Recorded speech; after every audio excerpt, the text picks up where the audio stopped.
This audio is very bizarre for a lot of reasons. One, it comes from the Momentum podcast, which I've never heard of. It's got a British guy on it. Just talking sports. So you know it's professional. Yeah. You've also got the fact that the guest on the Momentum podcast was Mo Hasan. I've never heard of him before. Former USC quarterback. Yeah, I don't remember him making a throw, though. Yeah, because he didn't, and he only threw 17 passes at Vanderbilt, where he was the quarterback for the Commodores. 17 passes sparingly. For the Commodores. But the bombshell that he dropped, it's not getting like all too much buzz right now, and I'm not quite sure why, especially because you have Temple basketball, which is they're looking into 4 games where betting was just off. Like way too much money was coming in on 4 games, mainly the UAB game where against UAB, like UAB went from being 1.5 point favorites to 7. Interesting point here. Alabama. Yeah. Being involved there. But the target is Temple. Temple being but just the state of Alabama. Yeah. College baseball. Sure. College basketball. And college football?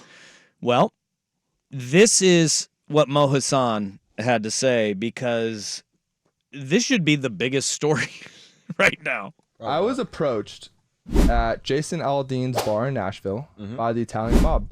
What? To fix football games. I'll be honest, this sounds like a story like that the Mafia? I do not need to be a part of. I went to get drinks, and I'm not with my friend group. He comes up to me. Wait, he knew who you were? Yes. This is already a bad start. He offered me $300,000. He offered you $300,000? All right. He said, for something like this, my clients, $250 to $300K for a game. The Italian mob offered you $300K to do Can what? we stop saying that? He said, we regularly talk to guys in your position about fixing games.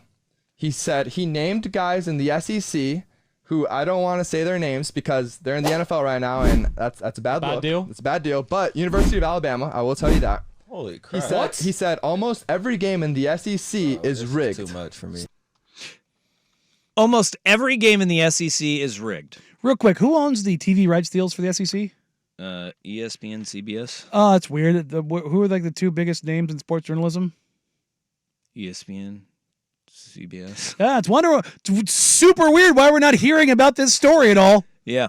So why it hasn't caught fire? I love underrated for me is in the middle of it there where the guy is right after he said something about the Italian mob. He's like, can we please stop saying that? I like that guy. That guy I like. He's like, I don't want to be a part of this conversation. Can we stop saying the Italian mob? Like, can we just say the guy? Well, because he knows. He's like, I don't want anything to do with like this. when it came to filming The Godfather, they had mafiosos on set and stuff trying to, lend credibility and credence and realistic, realisticness to this, to the thing.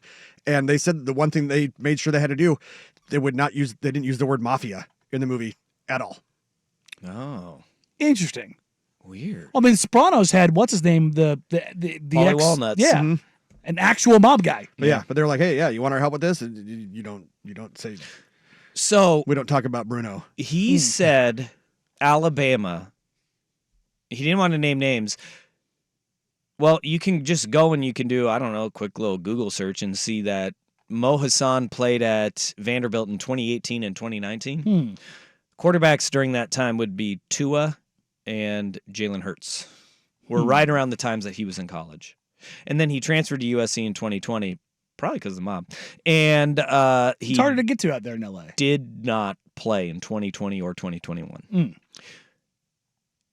Why are we not, like, as a whole, this story I just saw, like, on the dark corners of the internet. You hadn't even seen it or heard that audio until just then. Yeah. And then, I mean, I'm kind of joking, but I'm being dead serious. Why do you think you're not hearing about this? It's because it's the SEC and the implications of the biggest brand in college football. You have 2019, Tua, Mac Jones, both took snaps for Bama. 2018, the other year that Mo was at Vandy, it was Tua, Jalen Hurts, and then also Mac Jones had 13 attempts that year. All 3 of those guys are playing in the NFL. Yes. The thing about this is it's not just that it's the SEC. That the cat is out of the bag, so to speak.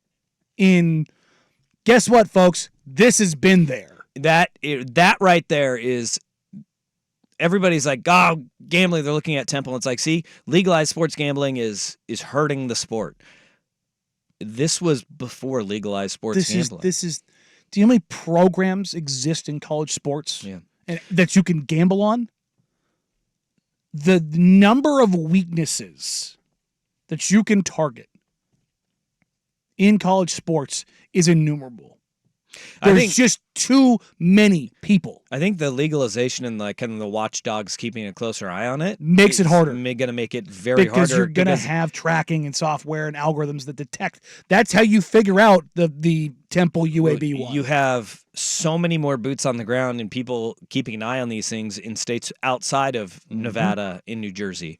And so we're starting to see kind of this growth, and they're nipping it real quickly. This is I will be very interested to see where this goes and if Mo Hasan is wearing cement boots later.